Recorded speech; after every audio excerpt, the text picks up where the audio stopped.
This program is supported by Main Street Bookends of Warner for books, toys, games, cards, gifts, and a gallery of local art.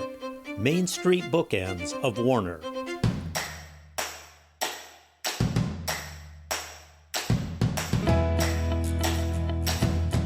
Welcome back to your Yankee Chronicle. I'm Abby Peel, your host. Kearsarge Neighborhood Partners collaborates with individuals and organizations to create a support network which empowers people to achieve stability in their lives. Let's hear about a recent step in that direction. Hi, guys. Well, the process begins really in December as we start figuring out what the trays are going to be composed of, what the numbers are, what the promotions are going to be, setting up the website. And so it's about a 6-month planning effort that culminates in today where it all gets distributed. It started when COVID started, and we were concerned about food security issues. And we got together with the Kearsarge Food Hub and Colby Sawyer and the hospital and Spring Ledge, and just sat down and started brainstorming about how we could improve the food security of our area and also the food security of people who might be having trouble getting food. Spring Ledge Farm and Greg Berger are they are doing all the sewing and creating all these trays, and a number of people have made pay it forward, tray it forwards because they've bought trays to give forward to other people. One of the principles that KNP has is that we never want to do for someone what they can do for themselves. And we think sometimes traditional charity creates a dependence that just keeps going. So we thought rather than giving people food, it would be better to give people plants. And we've got a great network to help educate on gardening. And it's not just people who need food, it's a lot of other people who are part of this network that the college and Kearsarge Food Hub puts together. So it's just a great way to weave a community, which is really what we're trying to do. This is the distribution day on Tray It Forward program 2022.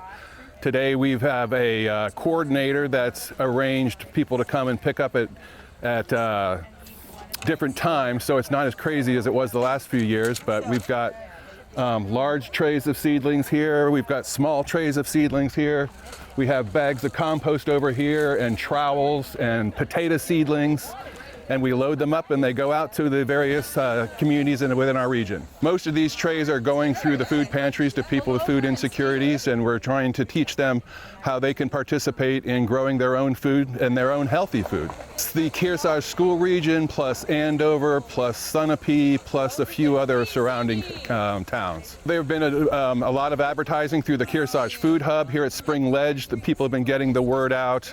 And the Kearsarge Neighborhood Partners has a website where people have been encouraged to sign up.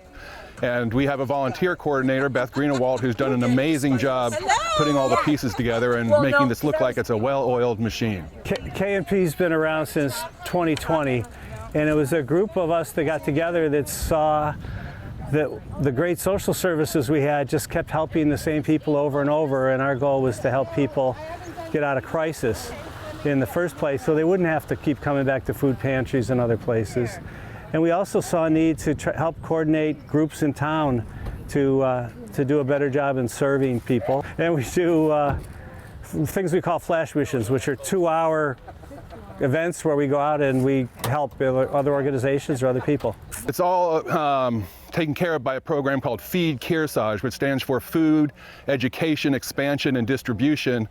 And it's a cooperative organizations including Kearsarge Neighborhood Partners, the Kearsarge Food Hub, Colby Sawyer College, Spring Ledge Farm, the New London Hospital, all the food pantries. We've worked together to put this Tray It Forward program, and this is our 3rd year. Well, in addition to the Tray It Forward, we are helping volunteer to putting gardens in Warner, behind Warner Connects, and in Bradford by the Bradford Food Pantry, and in New London, where they're community gardens that are going to be worked on and people in the community, and those people can take the vegetables out of them and use them. So it's also going to be an educational experience for folks. We have coordinators in those gardens to help teach people how to grow their own food. Thank you. If you would like to be a part of KNIP, do contact them. When we return, Jean Connolly from the Center for the Arts will give us a rundown of upcoming cultural events in the Lake Sunapee region. But first, the next installment of supporters of your Yankee Chronicle.